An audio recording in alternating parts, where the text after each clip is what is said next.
So very good evening. In last class अभी तक पहली क्लास किसकी है? Who is attending for the very first time? चलो ठीक है, कोई नहीं बेटा. So we have started with the very first chapter अभी तक, that is, ये गेट बंद कर दो, आवाज़ आ रही है बहुत ज़्यादा. गेट लगा दो, इनका लगा दो 10th वालों का. ठीक है बेटा, हमने इस चैप्टर से शुरू किया था, the fundamental unit of life. Fundamental means basic, कि ये तो चाहिए ही चाहिए अगर लाइफ को होना है तो. ठीक है जी, हमने ये चीज़ पढ़ा था. बेसिक मतलब इसकी तो रिक्वायरमेंट है ही, अगर ये चीज़ नहीं है तो लाइफ नहीं है. ठीक है, लाइफ है ही नहीं. तो सो हमने इसमें पढ़ा कि जो फंडामेंटल यूनिट ऑफ लाइफ है वो सेल है. ठीक है, ये हमें कैसे पता चला? क्योंकि हमने सेल की डिस्कवरी पढ़ी. Very good. फिर हमने उससे रिलेटेड कुछ थ्योरीज पढ़ी. ठीक है, फिर बेटा हमने पढ़ा,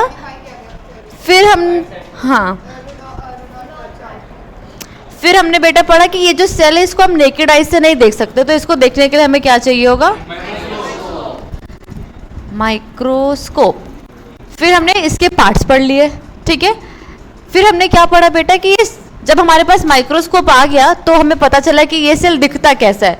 तो हमने पढ़ा स्ट्रक्चरल ऑर्गेनाइजेशन ऑफ सेल. कोई डाउट है इसमें किसी को? ये पढ़ा है हमने. जब हम स्ट्रक्चरल ऑर्गेनाइजेशन ऑफ सेल पढ़ रहे थे तो हमने देखा कि सेल के पास कवरिंग होती है. कोई डाउट? ये पढ़ लिया ना. कवरिंग जो होती है वो सेल मेम्ब्रेन की फॉर्म में भी हो सकती है,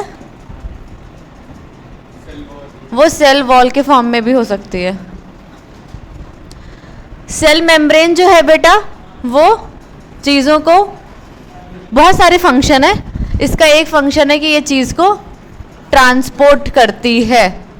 ठीक है, अब ये जो ट्रांसपोर्ट है ये अलग अलग तरीके से हो सकता है. ठीक है, क्या हो गया? बैटरी आ तो रही आवाज?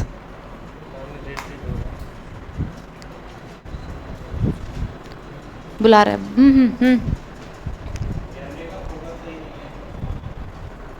ये जो ट्रांसपोर्ट है हमने पढ़ा है बेटा, ये दो तरीके से हो सकता है. सिंपली प्लाज्मा मेम्ब्रेन को क्रॉस किया, पैसिव. प्लाज्मा मेम्ब्रेन को सिंपली क्रॉस नहीं कर पाया, एनर्जी लगी, एक्टिव. प्लाज्मा मेम्ब्रेन को सिंपली, ये मेरी प्लाज्मा मेम्ब्रेन है, इसको ऐसे सिंपली क्रॉस कर दिया इसने. ठीक है, तो मैंने इसको बोल दिया सिंपल डिफ्यूजन.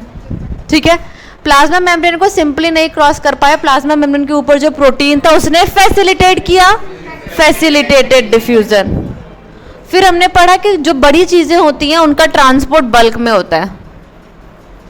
ठीक है, नो एटीपी, नो, बल्क में ट्रांसपोर्ट हो रहा है, नो एटीपी रिक्वायरमेंट. सिंपली क्या था, कोई चीज यहां पे पड़ी थी, आपने अमीबा का एग्जांपल ले लो, जैसे कि ये अमीबा का फूड है. अमीबा इसको कैसे ले रहा है? अपना ऐसे सूडोपोडिया बढ़ा,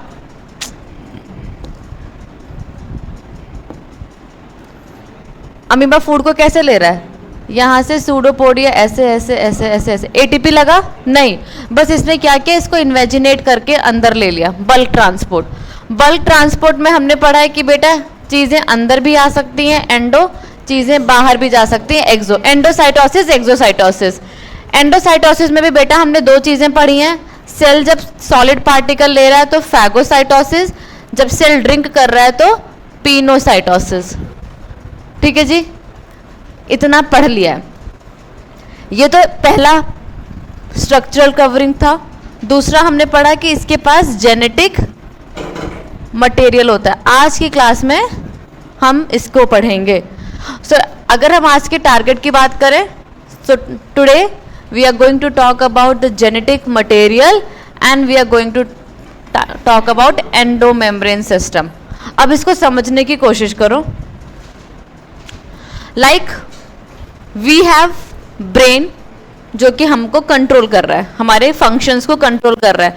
तो सेल के पास भी कुछ है जो सेल को कंट्रोल कर रहा है। तो सेल के पास क्या होता है बेटा? Genetic material, no nucleus, genetic material.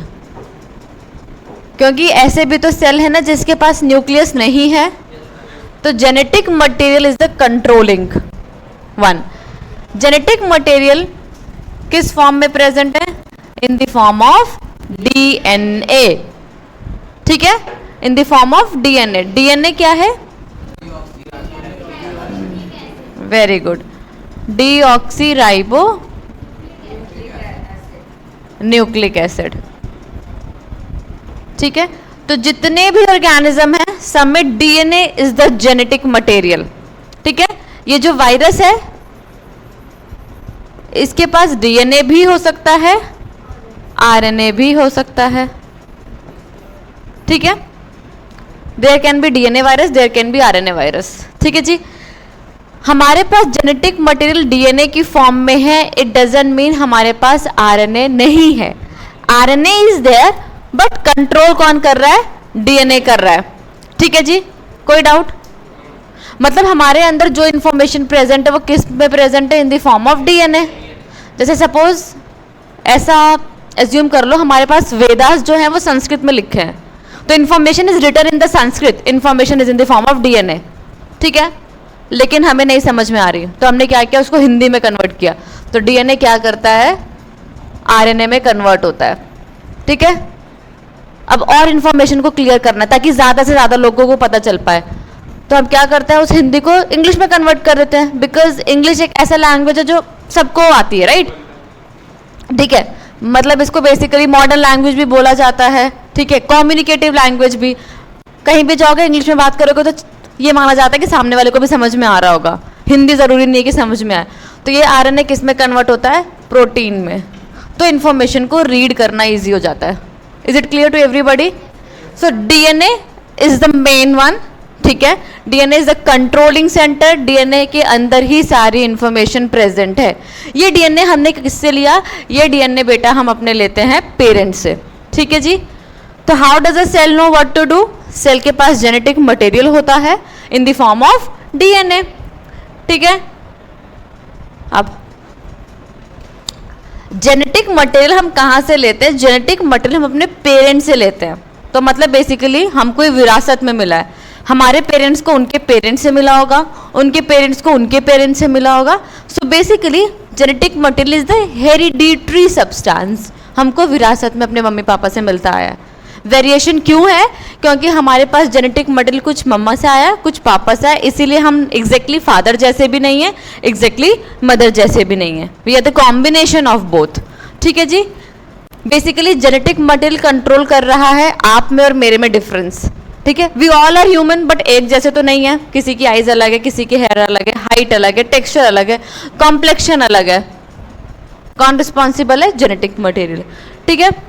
So it carries all information specific to an organism, ठीक है। मेरे पास जो जेनेटिक मटेरियल होगा वो मेरे लिए स्पेसिफिक होगा, आपके पास जो होगा आपके लिए, इसके पास जो होगा इसके लिए।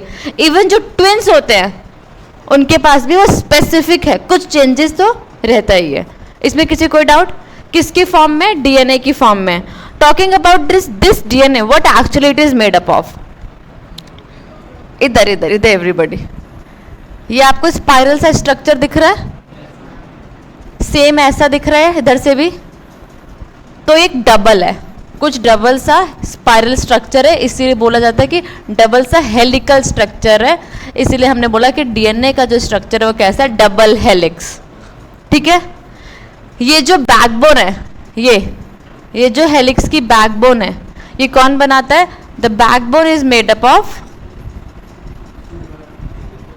Sugar and phosphate. शुगर कौन सी बेटा?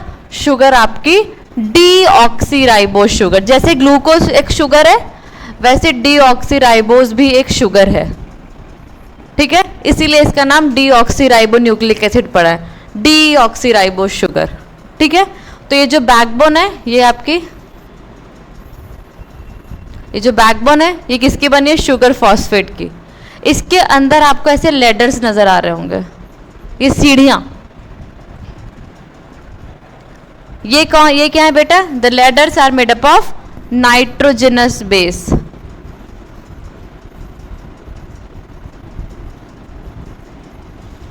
ठीक है, 4 तरीके के नाइट्रोजनस बेस हैं everybody here. Adenine, there are 4 types of nitrogenous bases: adenine, guanine, cytosine and thymine. So the full form of DNA is, full form of DNA, why deoxyribo?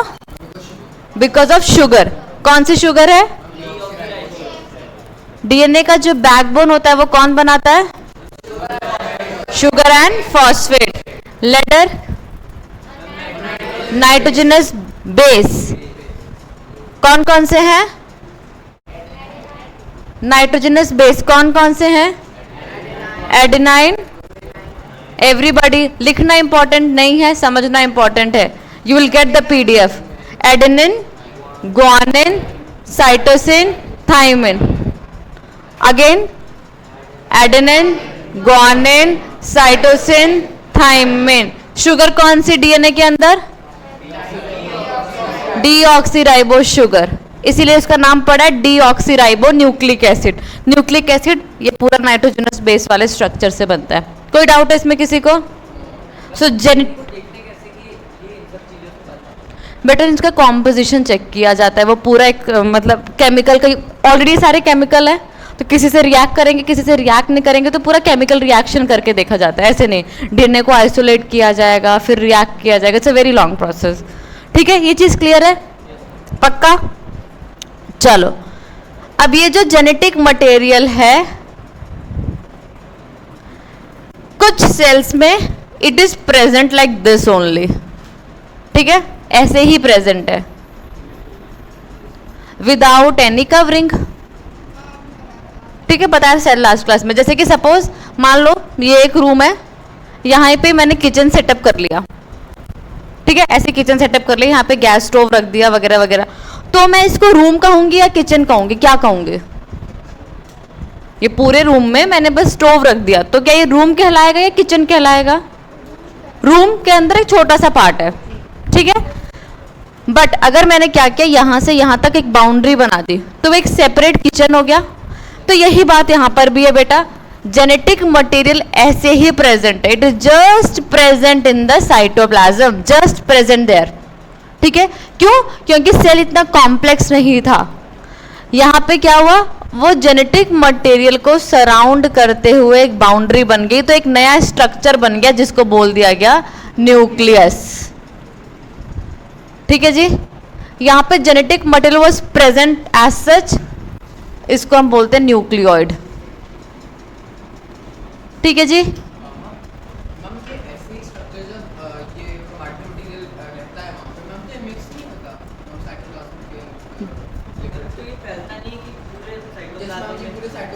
No it is just present, it is present here and there, you can see it is just present. ये एक समझ लो thread सा है ना, बस present है, कहीं पे फैलेगा कैसे? थ्रेड है, प्रेजेंट है। हाँ भाई, ये थ्रेड है, ऐसे गुच्छा है पूरा, बस ऐसे पड़ा हुआ है। ठीक है, आएंगे उस पे आएंगे। तो अब क्या है, ये एक ऐसा सेल है जिसके पास सच में न्यूक्लियस प्रेजेंट है, ट्रू न्यूक्लियस।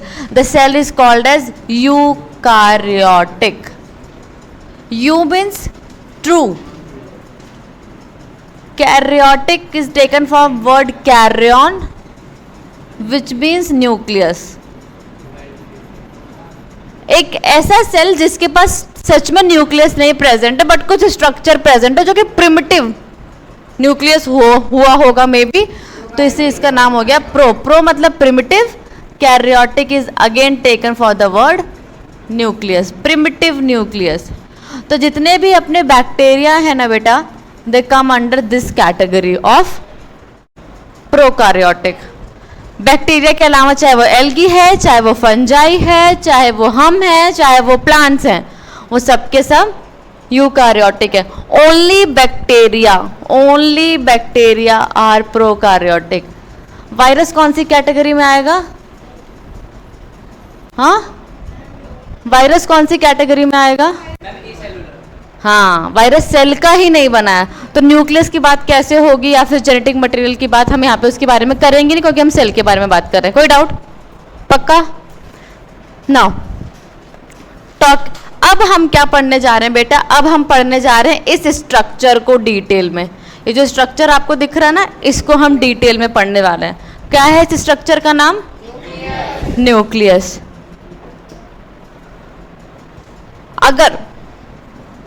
अगर आपको ये स्ट्रक्चर नजर आ रहा है, तो अगर ये एक कवरिंग ये है, तो ये कौन सी कवरिंग हो गई? दूसरी कवरिंग। तो डबल कवरिंग स्ट्रक्चर है, डबल मेम्ब्रेन स्ट्रक्चर है। जो बाहर वाली कवरिंग है उसको बोल दिया आउटर मेम्ब्रेन, जो अंदर वाली कवरिंग है उसको बोल दिया इनर मेम्ब्रेन। कोई डाउट? ये मेरा एक सेल था, ठीक है, ये मेरा न्यूक्लियस है, ठीक है, यहां पे मेरा साइटोप्लाज्म है। साइटोप्लाज्म लास्ट क्लास में बताया था क्या? यहां पे भी जेली लाइक सब्सटेंस इसके अंदर प्रेजेंट है, इस जेली को मैंने बोल दिया न्यूक्लियोप्लाज्म। तो जो पूरा ग्राउंड सब्सटेंस प्रेजेंट है, पूरा जेली लाइक सब्सटेंस, ये है आपका न्यूक्लियोप्लाज्म। कोई doubt? Cytoplasm plus nucleoplasm, cytoplasm plus nucleoplasm is called as protoplasm. So protoplasm मिला के वो जगह होगी जहां पे सेल की सारी एक्टिविटी हो रही है। क्यों? क्योंकि साइटोप्लाज्म में एक्टिविटी हो रही होगी, न्यूक्लियोप्लाज्म में एक्टिविटी हो रही होगी, दोनों को मिला के प्रोटोप्लाज्म। तो यहाँ पे भी हम बोल देंगे वो जगह, वो साइट जहां पे सारे सेलुलर रिएक्शन या फिर सारी सेलुलर एक्टिविटीज हो रही है। कोई डाउट इसमें?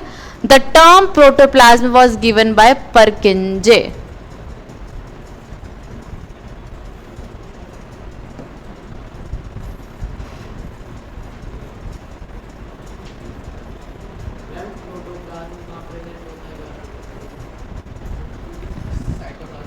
Cytoplasm plus nucleoplasm is called as protoplasm.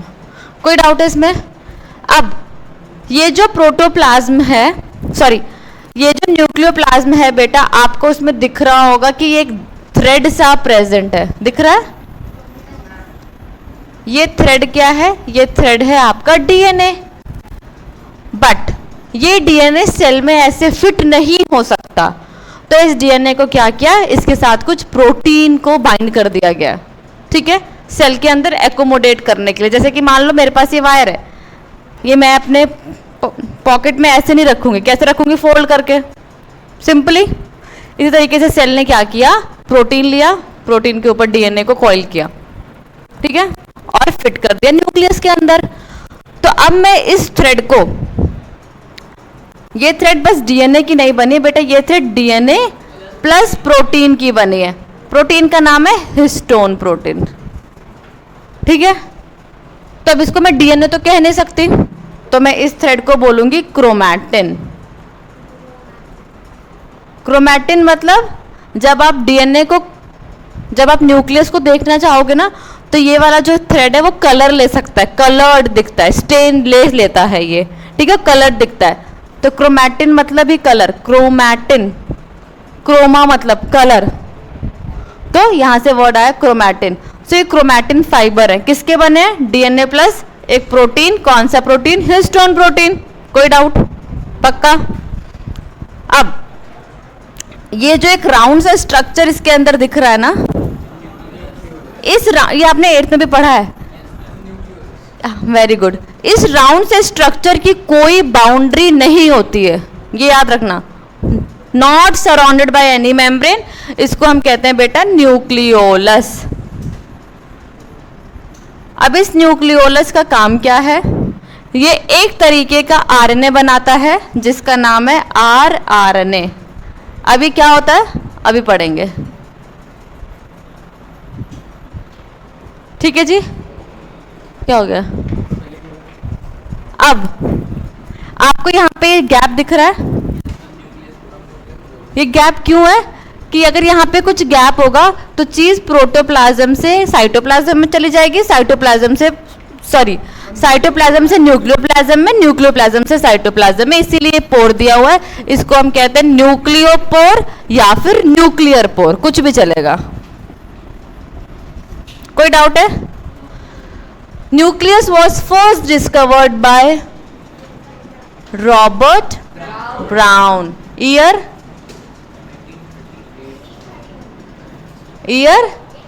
1831, in year 1831। Okay जी, तो कौन कौन से पार्ट पढ़े हैं न्यूक्लियस के? स्टार्ट करो, बताओ। स्टार्टिंग से, बाहर से बताओ। सबसे पहले आउटर मेम्ब्रेन, इनर मेम्ब्रेन, फिर अंदर, हाँ मिलके न्यूक्लियर पका। अंदर क्या है? न्यूक्लियोप्लाज्म। न्यूक्लियोप्लाज्म में क्या प्रेजेंट है? क्रोमैटिन। डीएनए नहीं, क्रोमैटिन बोलेंगे, क्रोमैटिन मटेरियल। साथ में क्या प्रेजेंट है? न्यूक्लियोलस। न्यूक्लियोलस की क्या कोई कवरिंग है? नहीं। न्यूक्लियोलस का काम क्या है? आरआरएनए बना, आरआरएनए, ठीक है जी, आरआरएनए बनाना। ठीक, बताऊंगी अभी। क्रोमैटिन मटेरियल किस किस का बना है?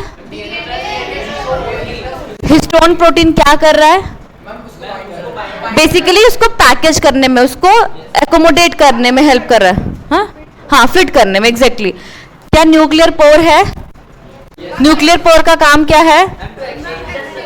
To allow the exchange of material between nucleoplasm plus cytoplasm मिलके protoplasm. The term was given by Purkinje. Nucleus was discovered by in the year.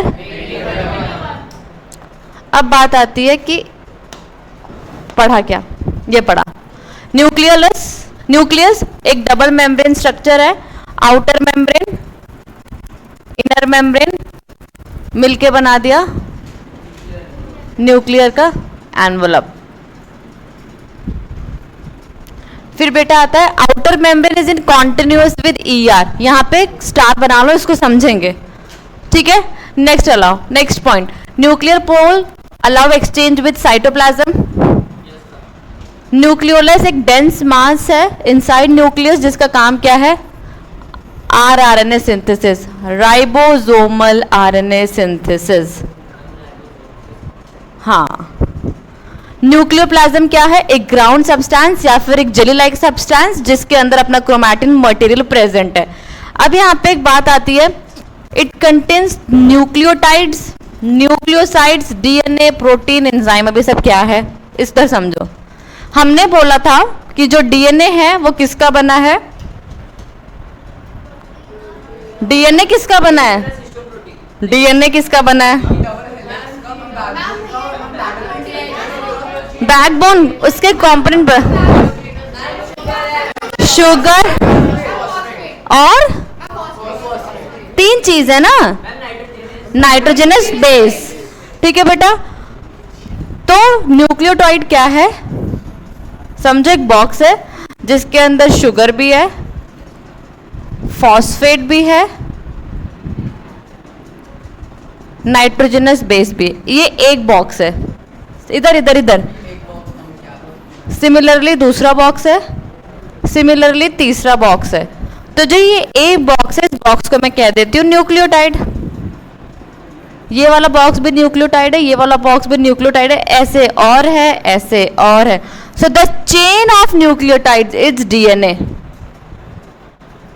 So basically what is DNA? It is polymer of nucleotide. जैसे कि हम पढ़ते हैं starch, glucose, glucose, glucose, the chain of glucose is starch. इसी तरीके से the chain of nucleotide is DNA. एक nucleotide, दो दो दो, चेन चलती आ रही है। सो DNA is the polymer. Polymer of what? Polymer of, simple. और एक न्यूक्लियोटाइड किसका बना होगा? कोई डाउट? ठीक है, पक्का। अब न्यूक्लियोसाइड का है होमवर्क, थोड़ा सर्च करो, ठीक है। इन्हीं में से कुछ है, इन्हीं में से कुछ है न्यूक्लियोसाइड। इनमें से कोई एक पार्ट मिसिंग होगा, या तो शुगर, या तो फॉस्फेट, या तो नाइट्रोजनस बेस। वो क्या है वो आपको ढूंढ के लाना है, ठीक है। न्यूक्लियोटाइड इज क्लियर, ठीक है। डीएनए होगा ऑब्वियसली, उसके अंदर प्रोटीन्स भी होंगे, एंजाइम्स भी होंगे, कोई डाउट है इसमें? So this is about nucleus. Nucleus was discovered by in the year. Nucleus का वो पार्ट जो कि एक्सचेंज अलाउ करता है, न्यूक्लियर पोर। न्यूक्लियस का वो पार्ट जो कि आरआरएनए सिंथेसिस करता है, न्यूक्लियोलस। उसी को लिटिल न्यूक्लियस भी कहा जाता है, ठीक है जी। ऐसा अभी बताऊंगे, ठीक है। ऐसा सेल जिसके पास प्रिमिटिव न्यूक्लियस है, prokaryotic. Example, all bacteria.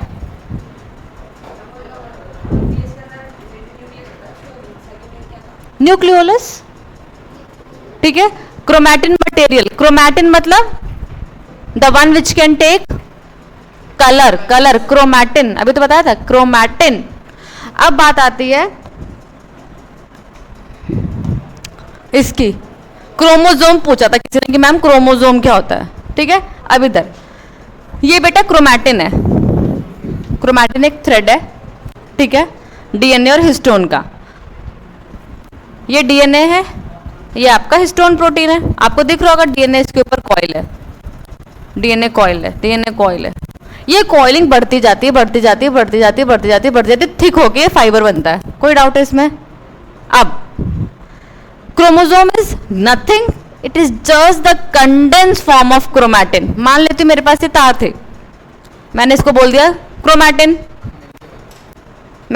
Chromatin, मुझे क्या करना है, मुझे इसको थिक करना है। लपेट दिया, थिक हो गई, क्रोमोसोम बन गया। Just the condense, just the thick and form of chromatin is chromosome. कोई डाउट है इसमें? पक्का? Just the thick and form of chromatin, nothing else. Thick and form of chromatin, the condense form of chromatin is chromosome. अब इसको इधर समझो,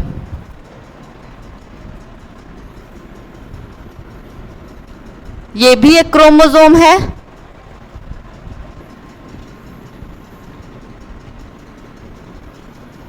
ये भी एक क्रोमोसोम है, एक ही क्रोमोसोम है दोनों। ये भी वन क्रोमोसोम है, ये भी वन क्रोमोसोम है। ऐसा नहीं कि दो क्रोमोसोम है, वन क्रोमोसोम है। ये जो क्रोमोसोम है it is made up of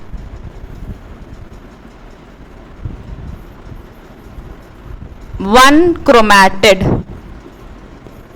ठीक है जी। कोई डाउट? ये जो पॉइंट है, ठीक है, ये जो कॉन्स्ट्रिक्शन है इसको मैं कहती हूं सेंट्रोमियर। कोई डाउट? एक क्रोमोसोम क्यों कह रहे हैं हम इसे? क्योंकि इसके पास कितने सेंट्रोमियर है? तो एक क्रोमैटिड और एक सेंट्रोमियर।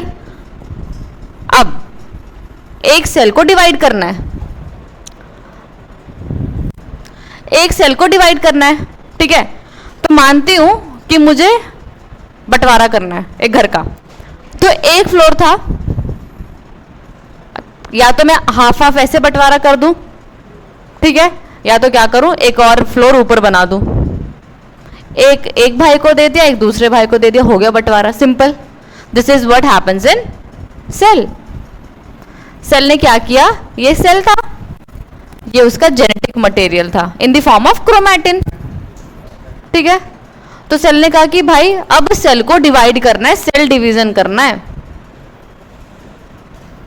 मैं मान लेती हूं पापा के पास था X,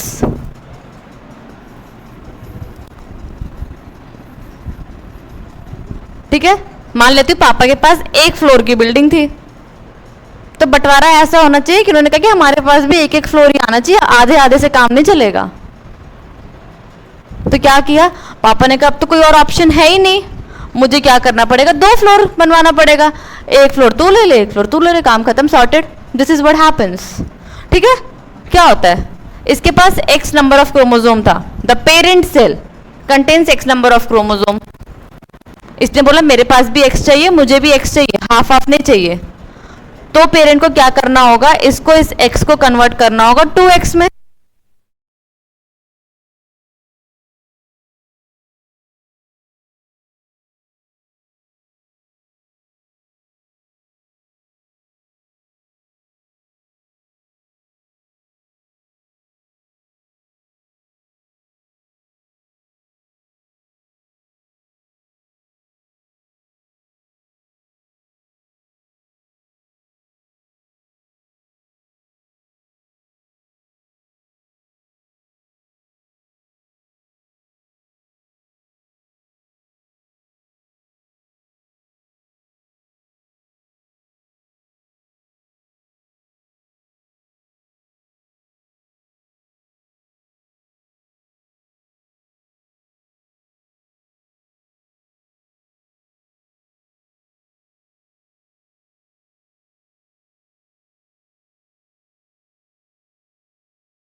क्रोमैटिड्स तो बेटा जब क्रोमोसोम आएगा तब कहेंगे ना।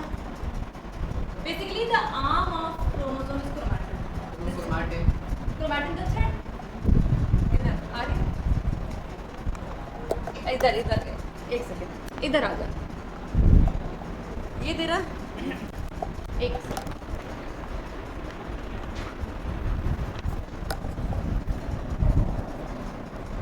हेलो, ठीक है, ये तुम्हारा क्रोमैटिन है, ये तुम्हारा क्रोमोसोम है।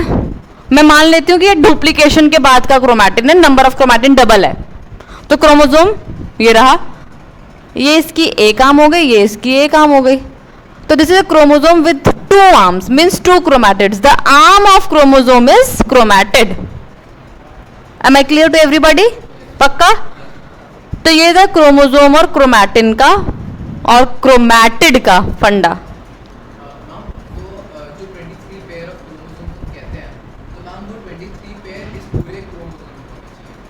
हाँ, not with particular this one, we have different types of chromosome। हाँ जी, कोई डाउट है इसमें किसी को? चलिए, सो क्रोमोसोम स्ट्रासबर्ग ने डिस्कवर क्या किया था? द क्रोमोसोम का structure that appeared in the nucleus during the cell division process। क्योंकि सेल डिवाइड करने के टाइम पे क्रोमोसोम को देखना ज्यादा आसान रहता है। अगर सेल डिवाइड नहीं कर रहा है तो क्रोमोसोम जनरली क्रोमैटिन की फॉर्म में रहता है। कोई डाउट है इसमें? तो इन्होंने क्या बोला कि क्या है, the chromatin material get condensed to form rod shape structure called chromosome. Chromosome मतलब कलर, सोम मतलब बॉडी, एक ऐसी बॉडी जो कलर ले लेती है आराम से, इसलिए इसको बोलते हैं क्रोमोसोम, कलर जो कलर ले ले। अब इधर on the basis of position of centromere, on the basis of position of centromere chromosome can be of 4 different types. ये क्रोमैटिड है, ये इसका सेंट्रोमियर है, ठीक है। तो इस वाले क्रोमैटिड में मुझे दिख रहा है कि जो ये वाला पार्ट है और ये वाला पार्ट है दोनों बराबर है। मैं इसको बोलती हूँ पी आर्म, इसको बोलती हूँ क्यू आर्म। ऐसा तब होगा जब ये कहां पर प्रेजेंट होगा, मिडल में प्रेजेंट होगा, सेंटर में प्रेजेंट होगा। Metacentric, metacentric means the chromosome is present in this centre, hence P and Q arm are equal. कोई डाउट? मैंने क्या किया, इसको उठा के यहां पे शिफ्ट कर दिया, यहां पे टॉप पे, which means the centromere is at the top. Centromere top पे है तो ऊपर वाला तो एकदम गायब हो गया, तो पी आर्म है ही नहीं, only Q arm is there. कोई डाउट? एक क्रोमैटिड का एक वो सारे एक क्रोमैटिड के क्रोमोसोम्स है ना बेटा, दो क्रोमैटिड का तो ऐसे होता ना। कोई डाउट है अभी भी? इस वाले में क्या है, जैसे ये वाला, ये एक क्रोमैटिड है राइट, जो ये है ना सेंट्रोमियर, ये कहां पहुंच गया, ये टॉप पे पहुंच गया। जब टॉप पे पहुंच गया तो ये पार्ट तो रहेगा ही नहीं ना। Just the position of the centromere, अगर सेंट्रोमियर टॉप पे आ गया तो हम इसको बोल देंगे telocentric, centromere is at the top. If centromere is at the middle, at the centre, इसको ऐसे बना लो, आसान हो जाएगा देखना, ठीक है, इज एट द टॉप। तो पी आर्म और क्यू आर्म दोनों बराबर है, कोई डाउट है इसमें? अब इसमें क्या, जो सेंट्रोमियर है वो टॉप की तरफ है, थोड़ा टॉप पे नहीं है but towards the top right, middle में भी नहीं है, तो पी आर्म यहाँ पे छोटी है, क्यू आर्म जो है वो बड़ी है, दिख रहा है सामने। अब इसमें क्या हो गया, सेंट्रोमियर जो है थोड़ा बॉटम की तरफ आ गया, पी आर्म बड़ी हो गई, क्यू आर्म छोटी हो गई। कोई डाउट है? पक्का? पक्का? चलो पूछते हैं फिर question.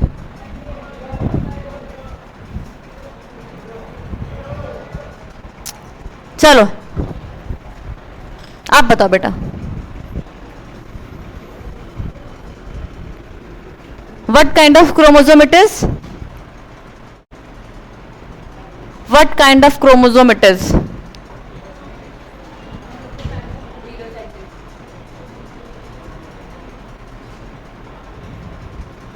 Telocentric. Anybody, any doubt? आप बताओ बेटा, आप हाँ।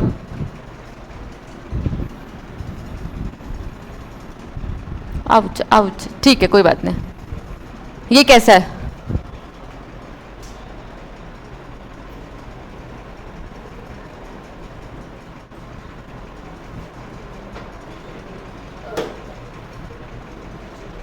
बोलो किस टाइप का क्रोमोसोम है ये? मेटासेंट्रिक, सब मेटा, एक्रोसेंट्रिक?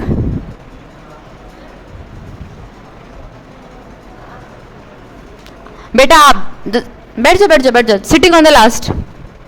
आप, हाँ आप इन ब्लू मास्क, आप बैठ जाओ। किस टाइप का क्रोमोसोम है ये? नहीं मालूम? आप बताओ बताओ। मेटासेंट्रिक, ये मेटासेंट्रिक है। How many of you think ये मेटासेंट्रिक है? सेकंड वाला, हाँ।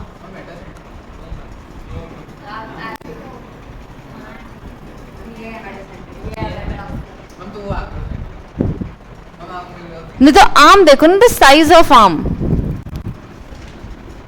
बेटा यहाँ पे फोकस करो, यहाँ पे याद हो जाएगा तो घर पे दिक्कत कम होगी। इट इज फॉर एवरीबडी, ठीक है। टीलोसेंट्रिक, क्यू आर्म है, पी आर्म है ही नहीं। एक्रोसेंट्रिक, पी आर्म छोटी, क्यू आर्म बड़ी। सब मेटासेंट्रिक, पी आर्म बड़ी, क्यू आर्म छोटी। मेटासेंट्रिक दोनों बराबर है, ठीक है। कोई डाउट? प्लीज यहां से ही रिवाइज करके जाओ, नहीं तो प्रॉब्लम होगी घर पे जाने के बाद। क्लियर है? पक्का? कोई डाउट किसी को? हाँ पूछ पूछ।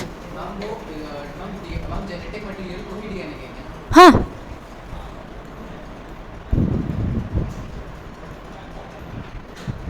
चलो अब यहाँ पे आ जाओ।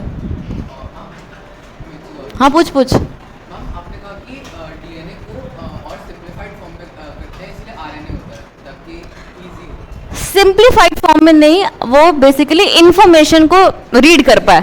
हाँ रीड कर पाए, हाँ। मैम तो जब इजीली आरएनए में हो रहा है तो मैम हमारी बॉडी में डीएनए क्यों ज़्यादा? अभी बताती हूँ, इधर आ जा। एक्चुअली इजली कहने का मतलब ये था कि हमको प्रोटीन बनाना है, एवरीथिंग हमको प्रोटीन बनाना है। Enzymes are in the form of protein, reaction करने के लिए प्रोटीन चाहिए, ठीक है। तो इस प्रोटीन को बनाने के लिए हमको आरएनए चाहिए होता है, ठीक है। इस आरएनए को बनाने की इंफॉर्मेशन इसके पास है, इसलिए इसको बनाना पड़ता है, ठीक है। हमको प्रोटीन चाहिए, बट प्रोटीन बनाने की इंफॉर्मेशन इसके पास है, हम डायरेक्टली इस पर नहीं पहुंच सकते, इसलिए ये बनता है। बताऊंगी हर एक ऑर्गेनिज्म में, मतलब हम जिसके पास genetic material in the form of DNA. हम जिनके पास आरएनए में होगा वो डायरेक्टली किसके पास है आरएनए में? वायरस से हमें लेना देना ही नहीं, सेल ही नहीं मानते हम तो, उसमें क्या हो रहा है हमें पता नहीं, हमें नहीं जानना। ठीक है जी। हम तो वायरस के अलावा किसी सेल में RNA RNA is not in the genetic material किसी भी सेल में। सेल मतलब डीएनए। चलो एवरीबॉडी, ये सेल है, ठीक है, ये न्यूक्लियस है, न्यूक्लियस के अंदर न्यूक्लियोलस, क्रोमैटिन, क्रोमैटिन के पास क्या? डीएनए। न्यूक्लियोलस क्या बना रहा है? आरएनए। अब इसके न्यूक्लियर मेम्ब्रेन से निकलता है कुछ ऐसा सा स्ट्रक्चर। आप लोग ने 8th में इसको नाम पढ़ा है एंडोप्लाज्मिक रेटिक्यूलम। नाम नहीं रटना, समझो। एंडो मीन्स इनसाइड, प्लाज्मिक मतलब साइटोप्लाज्म में, रेटिक्यूलम मतलब network. Inside the cytoplasm there is network of membrane, endoplasmic reticulum. ऐसी हवा में उसका नाम नहीं था endoplasmic reticulum. Inside the cytoplasm, endo means inside, plasmic is the word for cytoplasm, there is network of membranes called as endoplasmic reticulum. पढ़ लिया था एंडोप्लाज्मिक रेटिक्यूलम में आर और एसईआर, पढ़ा था, शायद पढ़ा होगा, नहीं पढ़ा होगा तो अभी तो पढ़ेंगे ही। अब बेटा इधर समझो एवरीबॉडी, इसके पास डीएनए है, ये बनाता है एक तरीके का आरएनए। अब ये आरएनए क्या है बेटा? आरएनए की फुल फॉर्म होती है ribo nucleic acid. Ribo nucleic acid क्यों?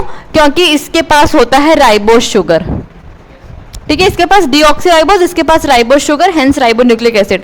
RNA can be of 3 form, RNA, R माने राइबोसोमल आरएनए, ठीक है, जो कि राइबोसोम बना रहा है, ठीक है, जो कि राइबोसोम बना रहा है। राइबोसोम को हमने 8th में भी पढ़ा था, बट अभी थोड़ा डिटेल में पढ़ लेंगे थोड़ा सा। राइबोसोम बना रहा है, कोई डाउट इसमें? दूसरा होता है टीआरएनए, ट्रांसफर आरएनए, ये कुछ चीजें ट्रांसफर करता है जो कि जरूरी है प्रोटीन बनाने के लिए। तीसरा है एमआरएनए, ये आरएनए मैसेज कैरी करता है कि प्रोटीन कौन सा बनेगा और कैसे बनेगा। कोई डाउट? आरएनए राइबोसोम बनाएगा, हमें पता है कि राइबोसोम प्रोटीन बनाता है, ठीक है। टीआरएनए ट्रांसफर करेगा ऐसी इंफॉर्मेशन जो कि प्रोटीन बनाने के लिए हेल्प करेंगी, और वो मैसेज कौन दे रहा है? Messenger RNA. बस फिलहाल यही जानना है, इससे ज्यादा कुछ नहीं जानना। अब transfer RNA, R ribosomal, T transfer, M messenger. अब इधर डीएनए हो गया, आरएनए हो गया, ठीक है, राइबोसोम बन गया, यहां पे राइबोसोमल आरएनए, राइबोसोम बन गया, हम मान लेते हैं राइबोसोम है। So some endoplasmic reticulum they have ribosome on their surface, ठीक है। तो जब उनको माइक्रोस्कोप के अंदर देखते हैं तो ऐसा लगता है कि मेम्ब्रेन के ऊपर कुछ डॉटेड डॉटेड प्रेजेंट है। अगर मैं उसको टच करूंगी तो रफ सा अपीयर होगा, ऐसा लगता है देखने में, साइंटिस्ट को ये लगा, ठीक है। जैसे कि आप अगर कुछ भी, जैसे कि अभी एक्ने हो गया मान लो, हो रखा है फिलहाल, टच करो तो रफ सा लगता है ना, तो साइंटिस्ट को यही लगा कि मेम्ब्रेन है, उसके ऊपर कुछ ऐसे स्ट्रक्चर्स हैं डॉटेड डॉटेड, जिसको अगर हम टच करेंगे तो रफ अपीयरेंस देगी, इसीलिए इसको बोल दिया RER, rough endoplasmic reticulum. Rough किसकी वजह से था? क्योंकि उसके ऊपर राइबोसोम प्रेजेंट था। राइबोसोम प्रेजेंट होगा तो क्या बन जाएगा? प्रोटीन्स। इसीलिए हम पढ़ते हैं कि रफ एंडोप्लाज्मिक रेटिकुलम प्रोटीन बनाता है। अब रफ एंडोप्लाज्मिक रेटिकुलम को आपको क्या लगता है, इसको न्यूक्लियस की तरफ होना चाहिए, न्यूक्लियस से दूर होना चाहिए? न्यूक्लियस की नहीं, रटना नहीं है, न्यूक्लियस की तरफ क्यों होना चाहिए? क्यों? क्योंकि अभी हमने पढ़ा, कहीं कुछ पढ़ा था क्या? अच्छा लिखा नहीं है क्या? अभी हमने पढ़ा कि डीएनए, डीएनए से आरएनए, आरएनए से प्रोटीन। अब डीएनए कहां पर है? न्यूक्लियस के पास है, बनना है प्रोटीन। कौन बना रहा है? आर, तो इसको भी तो उसके पास ही होना पड़ेगा ना, डीएन न्यूक्लियस के पास। Hence R is towards the nucleus. ठीक है, कोई डाउट? पक्का? Talking about this part, this is not carrying any ribosome, इसीलिए कैसा अपीयर होता है? स्मूथ सा अपीयर होता है। Hence it is called as smooth endoplasmic reticulum. Smooth. Protein तो बना नहीं सकता, क्या बना रहा है? लिपिड्स। ठीक है जी। और इसको ये किधर है? ये towards the boundary, towards the periphery है, न्यूक्लियस से दूर है, पेरिफेरी की तरफ है। कोई डाउट? पक्का? अब इधर समझो, आपके पास एक कार्डबोर्ड है, आपने यहाँ पे आर ई आर लिखा है, वहाँ पे एस ई आर लिखा है, वहाँ दोनों लोकेशन कहाँ सेम है? ये टुवर्ड्स द न्यूक्लियस है, ये न्यूक्लियस से दूर नहीं है, तो ये टुवर्ड्स द न्यूक्लियस है, टुवर्ड्स दिस है। अगर इसका डिस्टेंस देखोगे तो इसकी तरफ ज्यादा है, इसका डिस्टेंस उसकी तरफ कम है। अभी यहाँ पे ये एक बॉक्स है, मैंने यहाँ से ऐसे ही है, हल्का फुल्का सा बॉक्स है, मैंने यहाँ से यहाँ तक थ्रेड बांध दिया। क्या ये थ्रेड समहाउ कुछ सपोर्ट प्रोवाइड करेगा, कुछ स्केलेटल सपोर्ट देगा इसको? कुछ, थोड़ा बहुत। आप ही क्या हो गया? क्यों हंसी आ रही है? कोई बात बताओ। कुछ तो हुआ, पक्का बता नहीं रहा है बस। तो ठीक है बेटा। अच्छा, तो और इस चीज को यहां से यहां तक कैरी करने में भी हेल्प कर सकता है थ्रेड। इसी तरीके से आपका एंडोप्लाज्मिक रेटिकुलम है, एक नेटवर्क है जो कि सेल में प्रेजेंट है। वो इसकी फॉर्म में भी हो सकता है, वो इस तरीके से भी प्रेजेंट हो सकता है, वो इस तरीके से भी प्रेजेंट हो सकता है, बट एक नेटवर्क है। तो समहाउ हम ये कहते हैं कि एंडोप्लाज्मिक रेटिकुलम सेल को एक स्केलेटल सपोर्ट दे रहा है, सेल को स्केलेटल सपोर्ट दे रहा है, इसीलिए हम कह देते हैं, बस इतना रख लो कि सेल को स्केलेटल सपोर्ट दे रहा है। ठीक है, स्केलेटल सपोर्ट। दूसरा, चीजों को ट्रांसपोर्ट करने में हेल्प कर रहा है। कोई डाउट? ट्रांसपोर्टेशन भी करता है, अभी हम पढ़ेंगे। अब इस बारे में आते हैं, इधर आते हैं। अगर मैं बात करती हूँ फिजिक्स वाला की, ठीक है, तो मैं क्लास ले रही हूँ, मेरी क्लास लेने से पहले किसी ने ये पीपीटी बनाई होगी, या तो मैंने बनाई होगी, किसी ने इसमें जो चेंजेस करने होंगे, जो भी फॉन्ट चाहिए होगा वो किया होगा, ताकि आप लोग को अच्छे से विजिबल हो। ठीक है, कोई है जो यहाँ पे पीडीएफ लगा के चला जाता है, मैं बस क्लास लेती हूँ, कोई है जो कि माइक चेक करके चला जाता है, कोई है एसी चेक करके चला जाता है। बेसिकली एक सिस्टम है। ठीक है, इसी तरीके से बेटा सेल के अंदर भी सिस्टम है। किसका? मेम्ब्रेन का सिस्टम है। अब वो कैसे, इधर समझो। न्यूक्लियस था, डीएनए था, राइबोसोम था, एंडोप्लाज्मिक रेटिकुलम में बन गया प्रोटीन। पढ़ लिया? ठीक है जी, पक्का? कोई डाउट था इसमें? स्मूथ एंडोप्लाज्मिक रेटिकुलम था, उसने बना दिया लिपिड। कोई डाउट? अब ये जो प्रोटीन और लिपिड था, ये वेसिकल में आए। वेसिकल मैंने लास्ट क्लास में बताया था, any round body carrying something. अगर आप इधर प्रीवियस स्लाइड पे जाते हो तो मैंने ये राउंड राउंड बॉडी बनाई है। Means endoplasmic reticulum can be in the form of this, can be in the form of this, can be in the form of this. This is called as cisternae, this is called as tubules, this is called as vesicle। तो या तो cisternae की form में होंगे flat है एकदम, या तो ट्यूब्यूल की फॉर्म में होंगे ब्रांचेज है, या तो वेसिकल की फॉर्म में होंगे राउंड बॉडी है। ठीक है, अब वेसिकल ने क्या किया, जो प्रोटीन बनी और जो लिपिड बनी उसको लेकर आ गया इस स्ट्रक्चर में। आपको स्ट्रक्चर दिख रहा होगा, फ्लैट पैरेलल है, flat and cisternae parallelly attach to each other, दिख रहा है? इसके पास वो लेकर आ गया वेसिकल में प्रोटीन, वेसिकल में लिपिड। अब इसने क्या किया, इसने बोला भाई जो तुम प्रोटीन लेकर आए हो उसमें कुछ चेंजेस करना है, मुझे ग्लूकोज ऐड करना है उस पे, मुझे ग्लाइकोप्रोटीन बनाना है।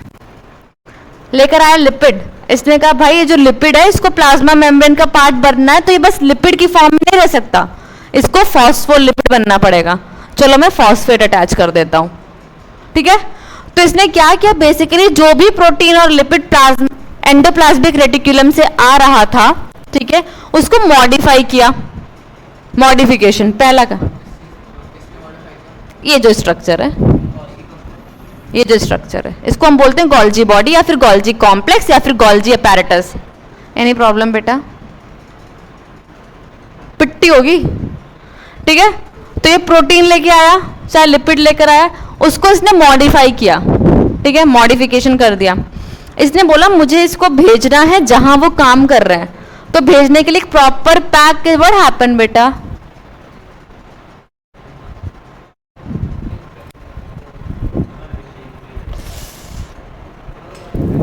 अच्छा, तो उसको एक प्रॉपर तरीके से पैक किया, पैकेजिंग। फिर इसने बोला कि मुझे इनको अलग करना है कि कौन सा प्लाज्मा मेम्ब्रेन के पास जाएगा, कौन सा साइटोप्लाज्म में जाएगा, कौन सा लाइसोसोम का पार्ट बनेगा, तो सॉर्ट कर दिया, ठीक है। मॉडिफिकेशन, पैकेजिंग, सॉर्टिंग, उसके बाद जहां जहां जाना है वहां भेज दिया, ट्रांसपोर्टिंग वेसिकल के थ्रू। तो यहां से आया, यहां भी ट्रांसपोर्ट हो गया, यहां से जा रहा है, यहां भी ट्रांसपोर्ट हो गया। कोई डाउट? पक्का? So Golgi complex is involve in packaging, modification, sorting and transporting the modified lipids and proteins. कोई डाउट है? भाई वही वही समझेंगे, ठीक है।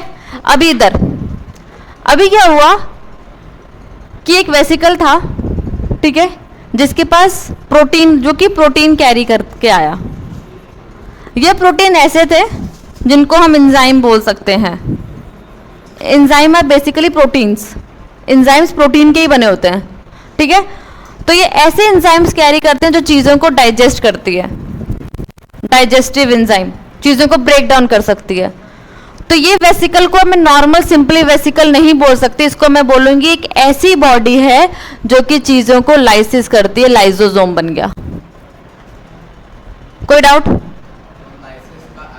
ब्रेक डाउन, तोड़ना, लाइसिस का मतलब ब्रेक डाउन। तो एक ऐसी बॉडी है जो कि कैरी करती है चीजों को। तो ये प्रोटीन कहां बना था? तो क्या हम बोल सकते हैं कि लाइसोसोम के जो एंजाइम थे वो एंडोप्लाज्मिक रेटिकुलम बनाता है? बोल सकते हैं? क्या हम बोल सकते हैं कि लाइसोसोम जो है वो अपना गोल्जी बॉडी बना रहा है? बोल सकते हैं कि नहीं बोल सकते? कोई डाउट हो तो बताओ। गोल्जी बॉडी से वेसिकल निकली जिसके पास ऐसे एंजाइम थे जो कि चीजों को डाइजेस्ट कर सकती है। तो क्या हम ये बोल सकते हैं कि लाइसोसोम जो है वो गोल्जी बॉडी बना रहा है?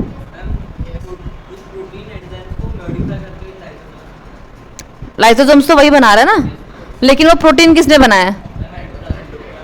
ठीक है जी, कोई डाउट? फॉस्फोलिपिड और प्रोटीन्स, ठीक है, लिपिड और प्रोटीन कौन बनाया?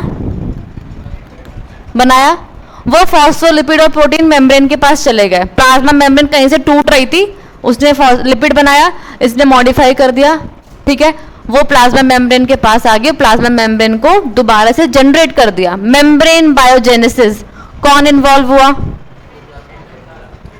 ठीक है जी, प्लाज्मा मेम्ब्रेन है फॉस्फोलिपिड प्रोटीन की बनती है। लिपिड और प्रोटीन कहां पे बन रहे हैं? एंडोप्लाज्मिक रेटिकुलम से निकल के यहां पर आ गए और मेम्ब्रेन दोबारा जनरेट हो गई। मेम्ब्रेन बायोजेनेसिस किसने किया? Endoplasmic reticulum. कोई डाउट? अब एक ऐसी वेसिकल है खाली पड़ी है, चीजों को बस स्टोर करती है, लाइसोसोम सॉरी वैक्यूल। कोई डाउट है? तो ये पूरा एक सिस्टम की तरह काम हुआ, किसी ने बनाया, किसी ने स्टोर किया, कुछ नया बन गया। This is called as endomembrane system.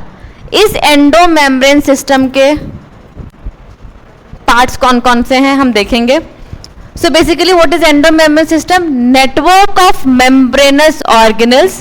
कहां पे एक्सटेंड करती है? एक्सटेंड इन द साइटोप्लाज्म क्या बना रही है? लिपिड और प्रोटीन को बना रही है, और लिपिड और प्रोटीन को सॉर्ट करके मॉडिफाई करके अलग अलग जगह पे भेज रही है, इसका काम है। कोई डाउट? पक्का? Sure?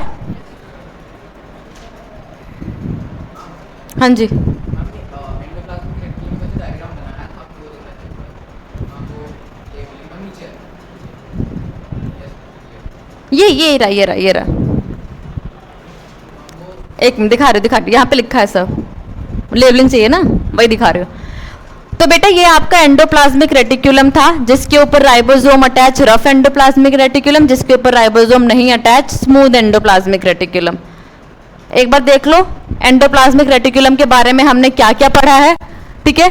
It is network of membrane bound tubular structures scattered in the cytoplasm, ठीक है। इसके पार्ट्स क्या क्या हो सकते हैं? सिस्टर्ने, लेबलिंग पूछ रहा था ना, वेसिकल और ट्यूब्यूल। ट्यूब्यूल ब्रांचेस की फॉर्म में है, वेसिकल राउंड स्ट्रक्चर है, सिस्टर्ने फ्लैट है और पैरेलली अरेंज है, इस तरीके से। हाँ नॉर्मल, ठीक है, कोई डाउट है इसमें? सिस्टर्ने क्या है? They are long flattened parallelly arrange unbranch tubule. कोई डाउट है? These form successive layers of, ये हटा दो, इधर समझो बस। वेसिकल क्या है? राउंड बॉडी है, दीज आर राउंड और स्फेरिकल इन शेप, ठीक है। सिंथेटिकली एक्टिव जो सेल होते हैं, प्रोटीन बन गया, स्टोर कर लिया, सॉर्ट करना है तो उनमें ओब्वियसली मिलेगी। ट्यूब्यूल क्या है? These are tube like extensions which may be connected with cisternae और वेसिकल, या तो ऐसे प्रेजेंट है या तो इससे ऐसे कनेक्टेड है। कोई डाउट है? फिर हमने पढ़ा बेटा types of ER. Rough ER क्या बना रहा है? क्या लिखूं? क्या बना रहा है? टुवर्ड्स न्यूक्लियस कौन है?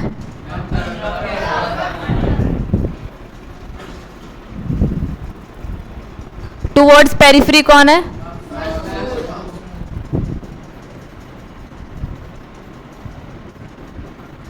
किस पे राइबोसोम अटैच्ड है?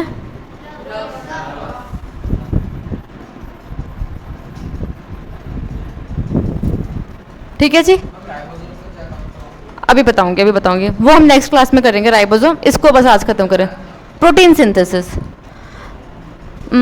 एक और काम, डिटॉक्सिफिकेशन, चीजों को डिटॉक्सिफाई करती है ये, ठीक है जी, डिटॉक्सिफिकेशन। ओके, क्लियर है? मतलब जो भी टॉक्सिक मटेरियल आया बॉडी में उसको डिटॉक्सिफाई करना, उसकी टॉक्सिसिटी को खत्म करना है, ठीक है। सो एंडोमेम्ब्रेन सिस्टम इज डन। हम इसको जो नेक्स्ट क्लास में जो बचा हुआ पार्ट है इसका हमने सब पढ़ लिया है, बस एक बार इन टर्म्स ऑफ कंटेंट एक बार गो थ्रू कर लेंगे। We are done with all this, मैंने सब बता दिया ये सब, ठीक है। नेक्स्ट कुछ क्वेश्चंस हैं जो इसमें रहेंगे, just go through with them once, देखो कितना समझ में आता है, ठीक है। So for those who are new, beta, this is a QR code. If any of your friend want to enroll with PW, they can scan this QR code and you will get some benefits, some rewards. Thank you.